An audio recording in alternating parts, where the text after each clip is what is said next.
다니시는 분들이 예수님 믿으세요, 교회 갑시다 라고 하는 말을 많이 하고 지냅니다. 그러다 보니까 이런저런 듣는 말씀들이 있습니다. 그 중에 대표적인 얘기가 교회 가면 밥이 나오냐 떡이 나오냐. 그 말이 조금 다르게는 이렇게까지 합니다. 교회 가면 밥을 주냐 떡을 주냐. 참 시비를 걸자고 덤벼드는데 이거 말 한마디 더 붙였다가는 싸움이 날 것 같고, 그리고 그냥 지나가려니 속상하고, 그랬다가 한마디 쏘아붙입니다. 교회면 밥도 주고 떡도 주고 고기도 주고 과일도 주고. 우리 목양교회는 어느 누구든지 밥도 주고 떡도 주고. 아멘 안 하십니까? 남에게 이야기입니까?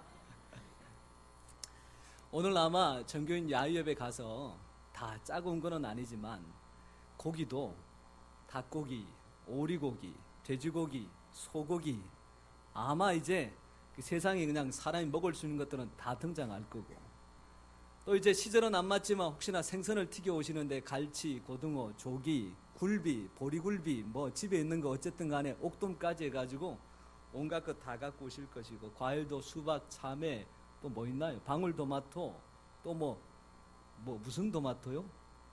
완숙 말고 또 뭐가 있죠? 이게 짬짜미. 예, 짬짜미. 짬짬이 아닙니까? 짭짜리. 어설프게 하니까 참 이러네요. 짭짜리 발음이 좀 어려운데 하여간 그게 또 요즘은 맛있다고 해서 다들 먹는데, 아마 이런 것들이 다 등장해서 서로 먹고 마시고 함께 즐겁게 행복하게 보내는 축복된 시간이 될 줄 믿습니다. 이렇게 말씀드리니까 정장에다가 구두를 신고 와서 나는 오늘 어쩔 수 없이 예배만 드리고 가야 되는데 나 들으라고 한 얘기 아닌가, 그분 들으라고 하시는 말씀입니다. 구두 신고 오셔도 괜찮습니다. 정장 입고 가셔도 괜찮습니다. 그 풀밭에 앉아있다가 물이 들까 싶어서 돗자리, 앉을 자리 다 준비해서 가고, 더운 여름날 그래도 조금 더위를 피하시라 그래서 군데군데 천막도 치고, 또 자연스럽게 나무가 좀 있어서 많이 덥지만 그래도 그늘을 찾아가면 충분히 감당할 수 있을 만큼 잘 준비가 되어져 있습니다. 일이 있어서 가셔야 되는데 아마 가면 일이 일사천리로 다 진행되어져서 내가 오늘 우리 성도들과 함께 즐겁게 야외에서 예배드리고 또한 즐겁게 함께 할 수 있는 시간, 우리 하나님께서 그 마음에 소원하는 대로 만들어서 합력하여 선을 이루게 하실 줄 믿습니다. 그런 귀하고 복된 귀한 야외 예배와 또한 우리 목양교회가 된 줄 믿으시기를 바랍니다. 오늘 사도 바울이 말씀을 전하는데 어떻게 말씀을 전하느냐 봤더니 예수는 그리스도라, 이 말씀을 가지고 아주 힘을 주어서 강조하면서 말씀을 전하고 있습니다. 아니, 예수가 그리스도인 것을 누가 모른다고 그걸 그렇게 힘주어서 이야기하느냐라고 할 때에 사도 바울이 사실 이 이야기를 들었을 때 아는 사람이 있는가 하면 모르는 사람들도 많이 있습니다. 왜냐하면 이 유대인들 중에 예루살렘을 중심으로 이 유대 땅에 살고 있었던 히브리파 유대인이라고 말할 수 있는 사람들과, 또한 부모가 고향을 떠나서 오랫동안 타지에서 살면서도 유대인의 전통과 또한 말씀의 기준에서 열심히 살아가는 헬라파 유대인이라고 하는 그룹이 따로 있습니다. 그러다 보니까 그 헬라파 유대인들 중에 예수라고 하는 이름을 처음 듣거나 소문만 들었던 사람들이 또한 있더라는 얘기죠. 그래서 예수가 누구냐라고 하는 것을 그 헬라 문화권에 있는 유대인들한테 가르칠 때에 아하, 이 헬라 말에 보니까 예수에 대해서 가장 적합하게 표현한 말이 있습니다. 그게 뭐냐 하면 크리스토스라고 하는 말인데, 이게 당시 사용하는 헬라어 말로 기름 부은 자라고 하는 뜻입니다. 예수가 나를 위해서 십자가에 못 박혀 죽으신 분이게 분명하지만 그 예수를 성경에서 계속 예언하기를 기름 부음 받은 자라, 그렇게 말씀하고 있거든요. 그러니까 이 헬라파 유대인들한테 예수가 누구냐, 크리스토토스다, 즉 그리스도다 이렇게 얘기하니까 아하, 그 소문에 들어봤던 예수가 기름 부음 받은 자구나, 메시아구나, 우리를 구원하기 위해서 하나님께서 예언하신 그런 분이시구나, 이렇게 단번에 이해하게 되더라는 얘기지요. 이 많은 얘기를 오늘 우리가 사용하는 한마디 말로 줄이면 딱 이런 말이 됩니다. 예수님 믿으면 구원받습니다. 할렐루야. 그렇게 사도 바울은 강조하고 강하게 말해야 되는 이 말을 우리는 편하게 이렇게만 해도 다 알아듣는다는 거지요.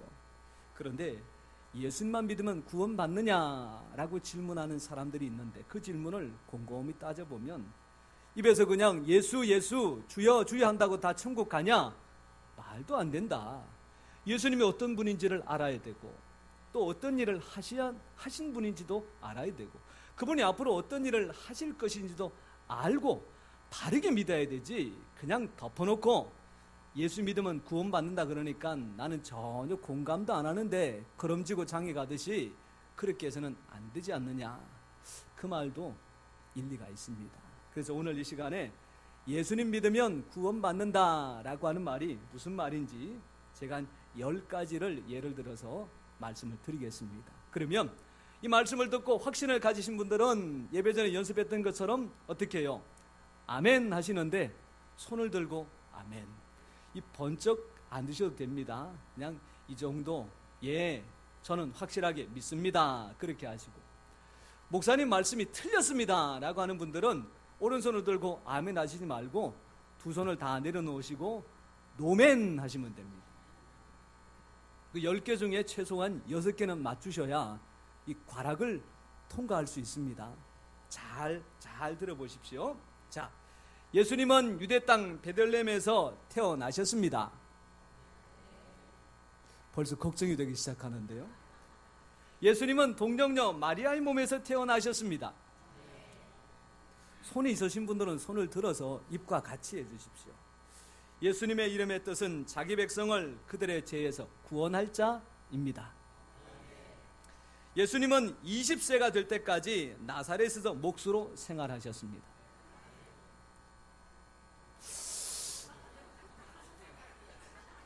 (20세가) 될 때까지. 벌써 하나 틀리셨는데 큰일 났네.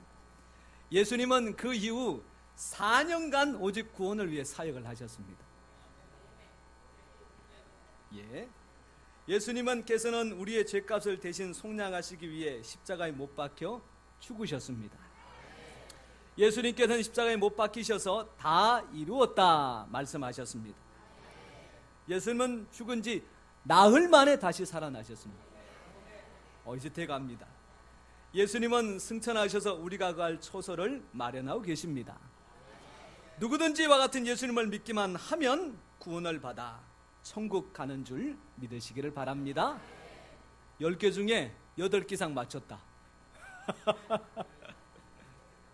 우리가 예수님 믿으면 구원받습니다라고 하는 그 짤막한 말 속에 제가 지금까지 말씀드렸던 이 10가지를 포함해서 이 선약 전체에 있는 모든 말씀에 대하여 내가 하나도 어김없이 사실로 분명한 확신을 가지고 믿습니다 라고 하는 고백이 담겨져 있는 줄 믿습니다. 우리 하나님께서 그 마음, 그 고백, 그 진실을 보시니까 주여 주여 하는 그 한마디 말에 내가 너를 나의 자녀라고, 나의 백성이라고 칭하여 주시니 우리가 하나님의 자녀요 천국 시민 된 줄 확신하시기를 바랍니다.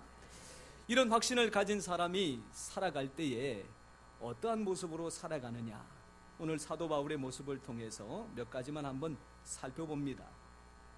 사도 바울은 복음 선교를 전적으로 감당하는 사람입니다. 그런데 오늘 말씀해 보니까 낮에는 일을 합니다.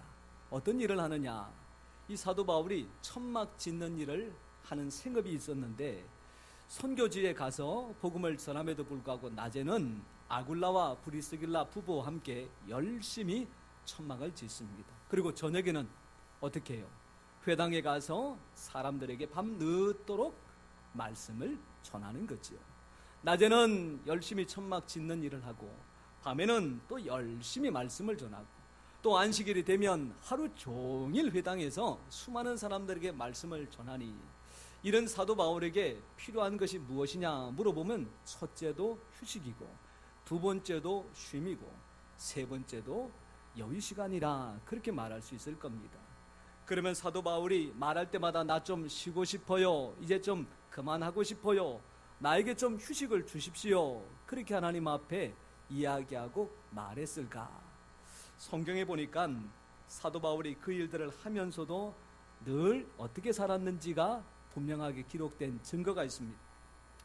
로마서 1장 9절 말씀해 보니까 항상 내 기도에 쉬지 않고 너희를 말하며, 사도 바울이 기도를 하는데 어떻게 항상 기도합니다.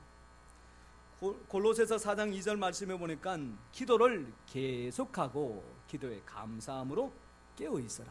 기도를 어떻게 한다고요? 계속합니다. 우리가 잘 아는 데살로니가 전서 5장 17절 쉬지 말고 기도하라. 사도 바울이 자기는 쉬고 놀고 기도 안 하면서 이 데살로니가 교회에 있는 성도들한테 쉬지 말고 기도하라 그렇게 말하지 않았습니다. 사도 바울이 낮에는 열심히 일하고 밤에는 말씀을 전하는 일로 몸이 녹초가 되어졌을지언정 항상 기도하고 하나님 앞에 구하고 주님 앞에 간구하는 귀한 삶을 산 것입니다.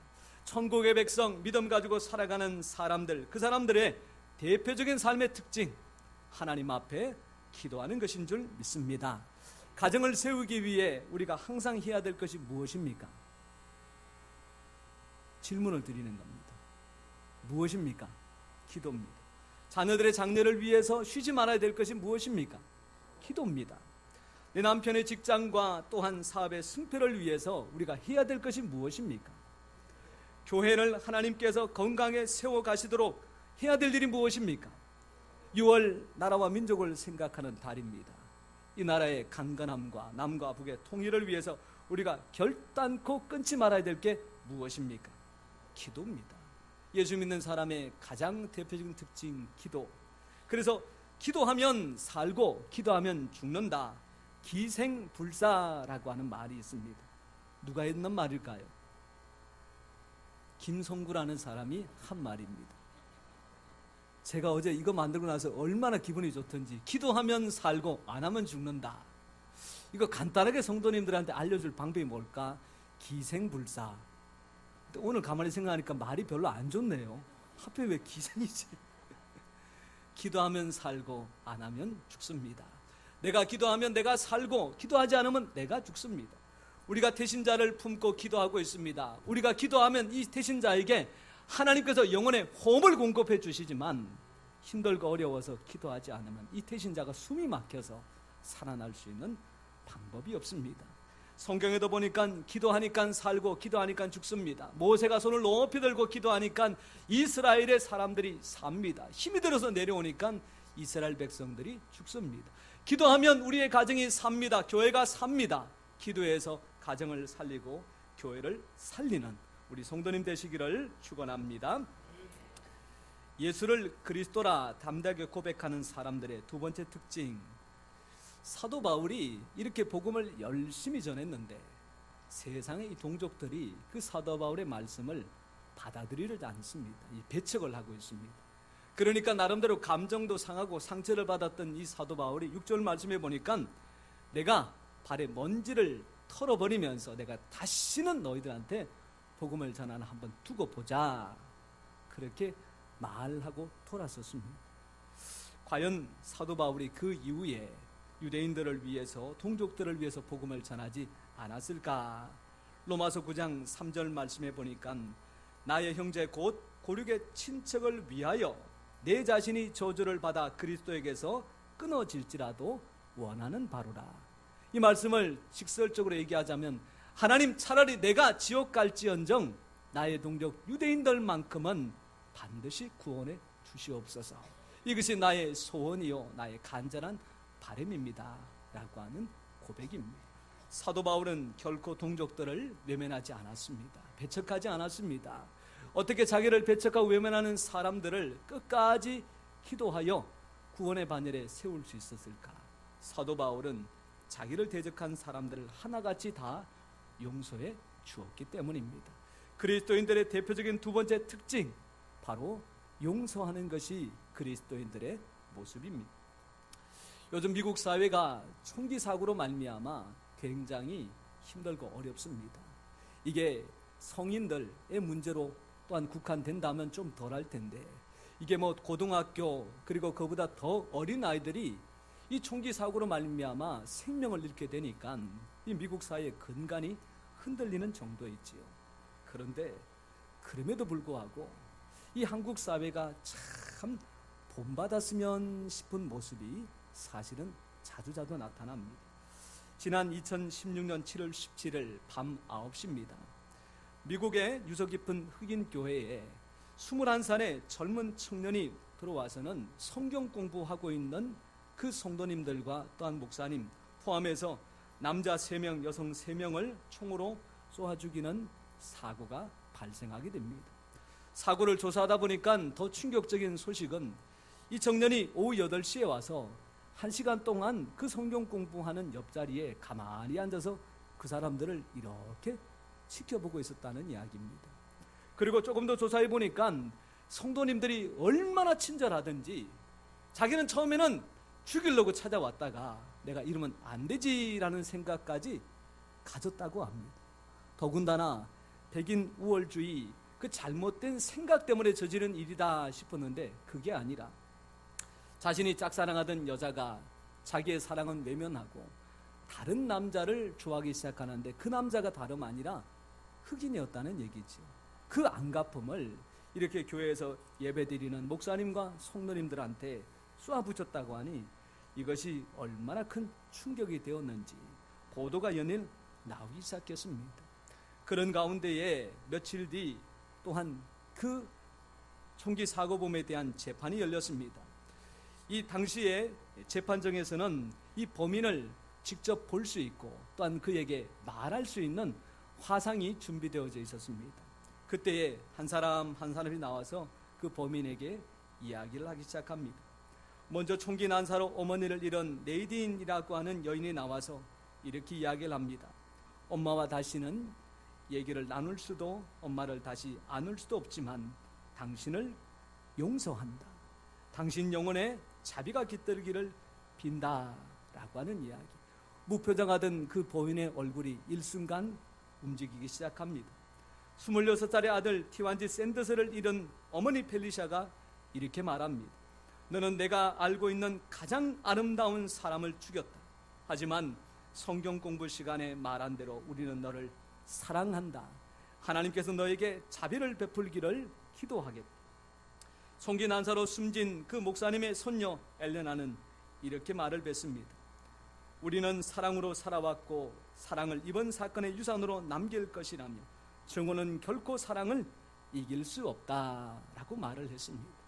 물론 이 말에 범인이 깨닫고 돌이키고 잘못했다고 회개했는지는 모르겠지만 사랑하는 가족을 이유 없이 죽인 그 범인을 향하여 우리는 당신을 용서합니다. 당신에게도 하나님의 사랑이 깃들기를 바랍니다. 이것이 오늘도 여러 가지 이름에도 불구하고 미국 사회를 버티게 만드는 신앙의 유산이 아닐까 싶습니다.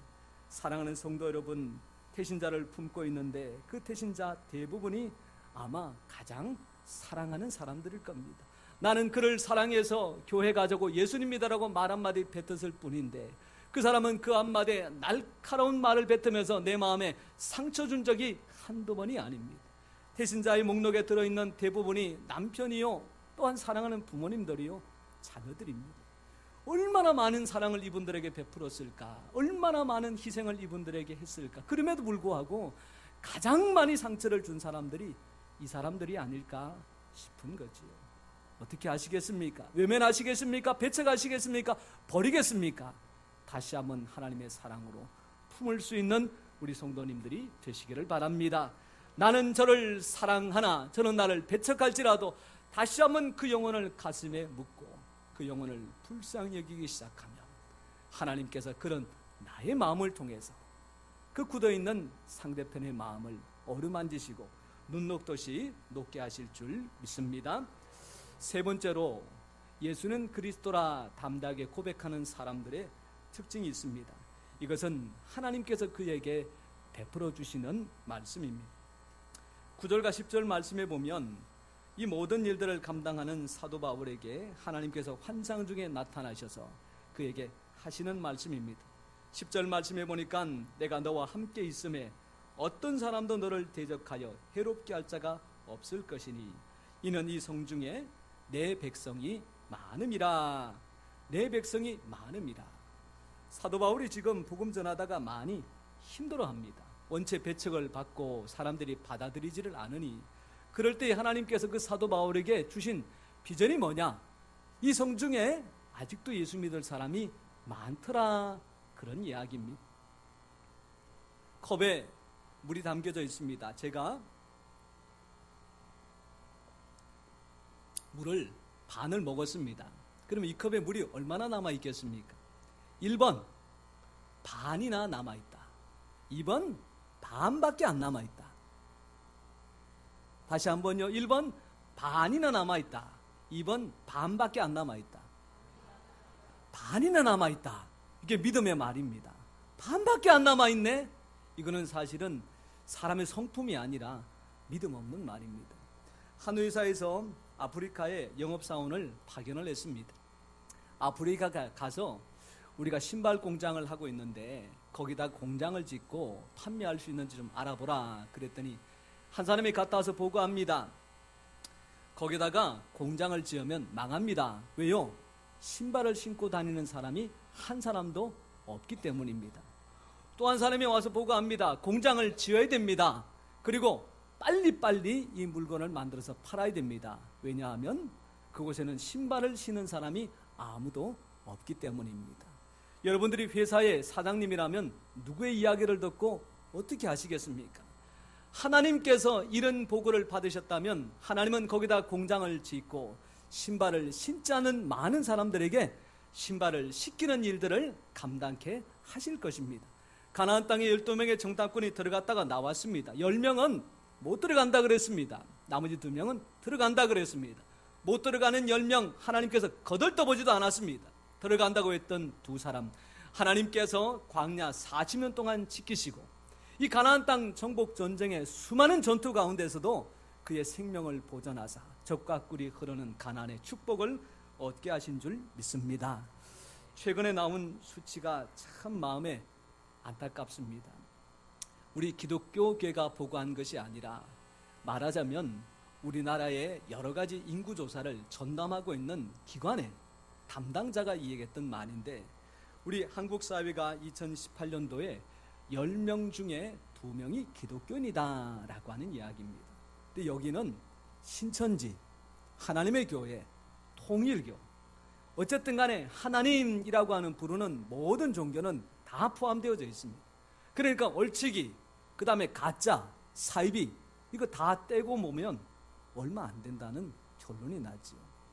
여러분들 한국 사회가 예전만큼 신앙인들이 많지 않습니다. 침체입니까? 안 되는 겁니까? 힘든 겁니까?